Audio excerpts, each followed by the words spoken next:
Yo, what's up, Swag? And you already know what time it is, man. It's your boy Keon Lar, aka KL Swag, back here with a video, man. Look, man.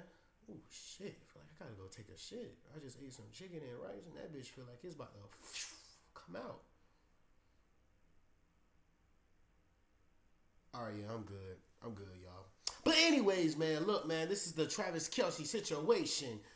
I'm not gonna lie, you guys. Y'all, some of y'all, did see my little shorts video that I put my little input in it, but I really didn't say the full thing or whatever like that. On the on the clip of Travis Kelce, man. But we gonna talk about it, man. Y'all already know, we gonna react to Matt Be Great. So look, man, let's get into it, bro. Yeah, boy. His life. He's one of the best players in all the NFL. He's dating Taylor Swift. I think it's Johnny Manziel syndrome. You get to a certain point in this life where you literally feel invincible, and that's where Travis Kelce's at. And here's the thing about all this. When you have a guy like Travis Kelce doing what he's done and acting the way he's acted, it just shows the rest of the country and the rest of the world you have zero humility. Okay, Matt Be Great. We gonna see. Y'all already know I keep it real. I put in my input. Y'all already know I keep it real. I put in, what I say and stuff like that, man. Like I want to say, shout out to YouTube, man. They actually been doing really, really good, bro. I've been saying whatever I want to say, bro. And, yeah, man, they've been showing a lot of love, man. It's just I need them to push me out there. And let's get it. So late last night, the Roman Circus concluded its yearly and annual tour, and it was a good one to say the least. It was a battle from start to finish. The game winds up going into overtime, though, and Patrick Mahomes and Andy Reid, they get the job done. However, with that being said, in today's video, I'm not here so much to talk about the game itself because I did that last night. We uploaded a 17-minute video just talking about the game, so if you want to see that, feel free to check it out for yourself. In that video, I pretty much just talked about how I predicted this, how I knew it was inevitable, it was in the script, and yada, yada, yada, all that good stuff. Yeah. In this video, we may talk about the game a little bit here and there, but the main reason I'm making it is because we got to talk about this wild, and I mean absolutely wild, Travis Kelce situation. I also do want to talk about Patrick Mahomes a little later in this video, so stay tuned for that. We're not doing no intro, none of that. I don't got time to waste. You don't got time to waste either. Relatively simple. If you like football content, consider subscribing. We love to have you here. If you don't want to subscribe, that's cool too. We're getting straight into it. Starting out with Travis first, very weird situation because at one point in time, not even, a year ago, he was one of the most likable players in all the country. You had people making arguments that he's the new best tight end in the NFL, and everybody loved him on and off the field. I would say the narrative around Kelce the past 2 or 3 years was he was a hardworking guy who had a passion for the game, and he was extremely genuine. And I think where I'm going with this is, and to make a long story short here, Travis Kelce a couple years ago, he was very easy to root for. But not a really big but, you better believe this. As we all know, that narrative has done a complete 180. Within the span of, 6 to 8 months, he's went from one of the most likable players to arguably the most polarizing player in all the NFL and one of the most unlikable players. Now, let me throw this in here before we go any farther because some people get these two things mixed up and confused, and I just want to clear the air. As far as it goes for Travis Kelce's talent, I'm not talking about his ego and his attitude. We'll get to that in just a second. But his talent, he's phenomenal. But over these past couple of years for Travis Kelce, he has seen a lot of success, and now he's a back-to-back Super Bowl champion. And with all this success, not for everybody, but you do see it from time to time, comes a lot of ego. Now, here's the thing with that, and I don't want y'all to get it twisted here. I have vouched and stated this on the channel multiple times. I think having an ego is a must, especially if you're a man that plays sports. If you say you don't have an ego, it's one of two things. Number one, you're lying, or number two, you get walked all over in this life. That's just how it goes. The difference is you got to control it, and you also got to have some humility about yourself. With Patrick Mahomes, I think that's a good example, and we'll use him because it's his teammate. Yeah, a lot of humility there. Patrick Mahomes has never really rubbed me the wrong way, but old Travis Kelce here, that's a different story. And here's the thing about Travis Kelce, and weirdly enough, I tweeted this out last night before the whole interaction with Andy Reid. We'll get to that in just a second. A little foreshadowing here. I think Travis Kelce is nothing more, nothing less than an egotistical maniac.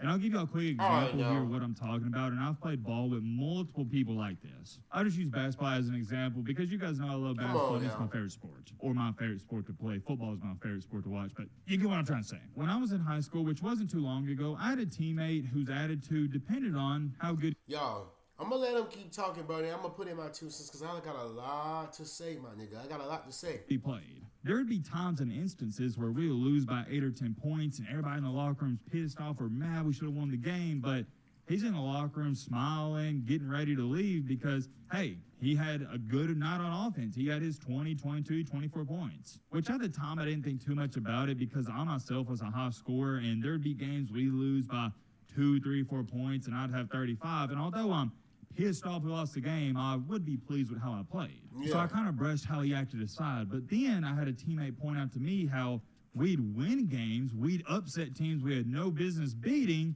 and if he didn't play good, he only had, 6, 8, 10 points.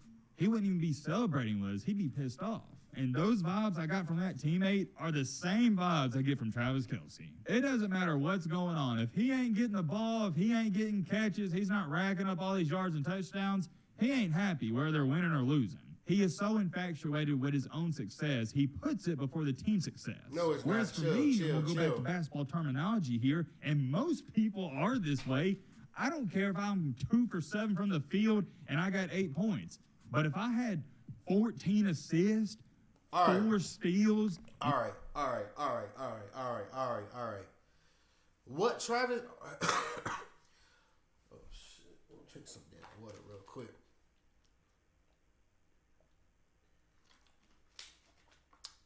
All right. What Travis Kelce did in that game, bro, it's nothing bad.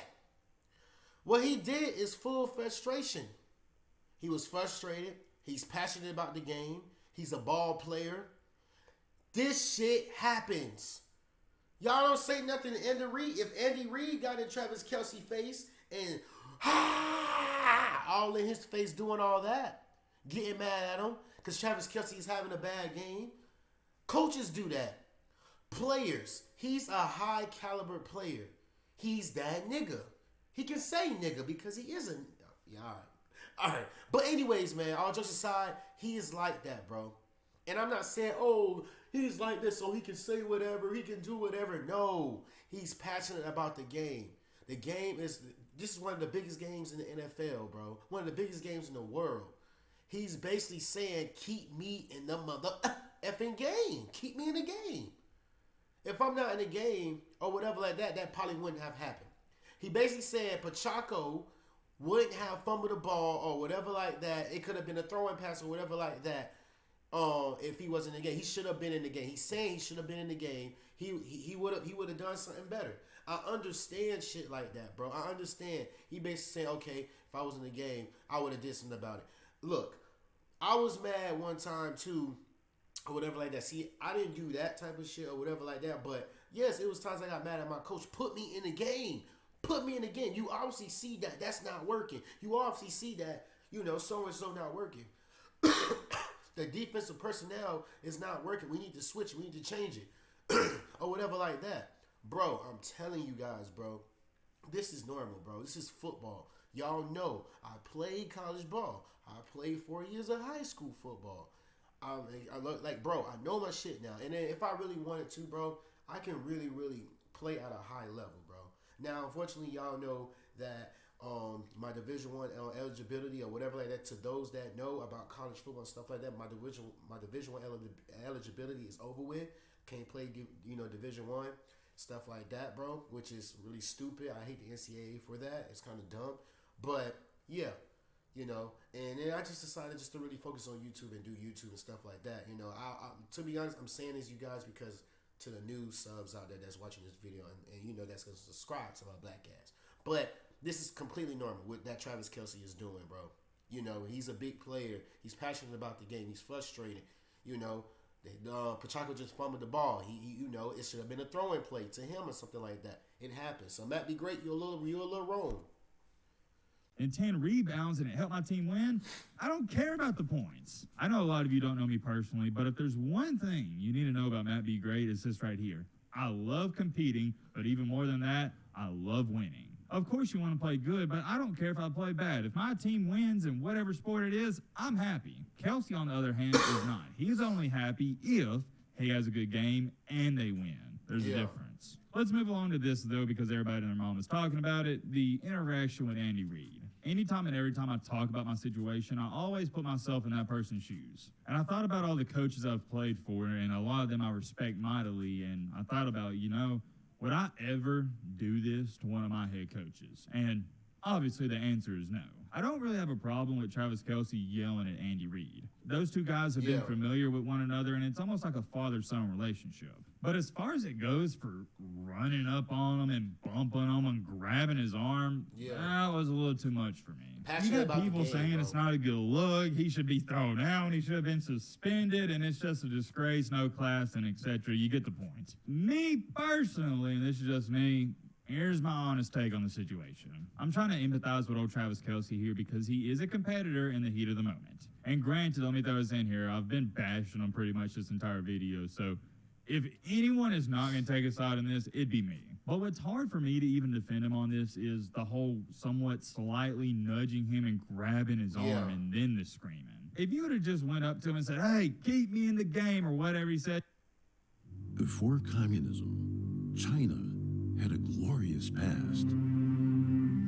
What if you said to him, we wouldn't even be talking about this. Yeah. But him doing what he did, it just seemed like a little too much to me. And the fact you're doing it to the head coach, but more importantly, an older, elderly head coach, it just crosses the line. I want you to think about this. If there was a younger head coach out there who could hold his own against Travis Kelce, do you really think he would have did that? It's not that deep. I don't think so. And you can't make it up. I'll show it to you right here. I tweeted out before this interaction that he's an egotistical maniac, and he proved my point. He's at the highest of highs in life. He's one of the best players in all the NFL. He's dating Taylor Swift. I think it's Johnny Manziel syndrome. That's what I'm going to chalk it up to. If you know what happened with Johnny Manziel, you know exactly what I'm talking about. You get to a certain point in this life where you literally feel invincible, and that's where Travis Kelce's at. As far as it goes for rules applying to Travis Kelce, there's none of that. And here's the thing about all this. When you have a guy like Travis Kelce doing what he's done and acting the way he's acted, it just shows the rest of the country and the rest of the world you have zero humility. And although, it's great entertainment, people aren't going to respect you, and they're also not going to like you. It's just really hard to like someone who acts the way he does. I'll use a comparison here. We'll use another tight end who I believe is a real tight end, Rob Gronkowski. Why did everybody love Rob Gronkowski? Because he seemed like a dude that you would love to hang out with. Let me ask you this question. Do you really think you'd love hanging out with Travis Kelce? Hell yeah, I'd like to chill with Travis Kelce, man. Travis Kelce invited to the damn cookout. That's a nigga. The fuck? You're saying all this, that he doing this and that. This shit is completely normal. Him going to Andy Reid and getting on Andy Reid and stuff, yelling all this.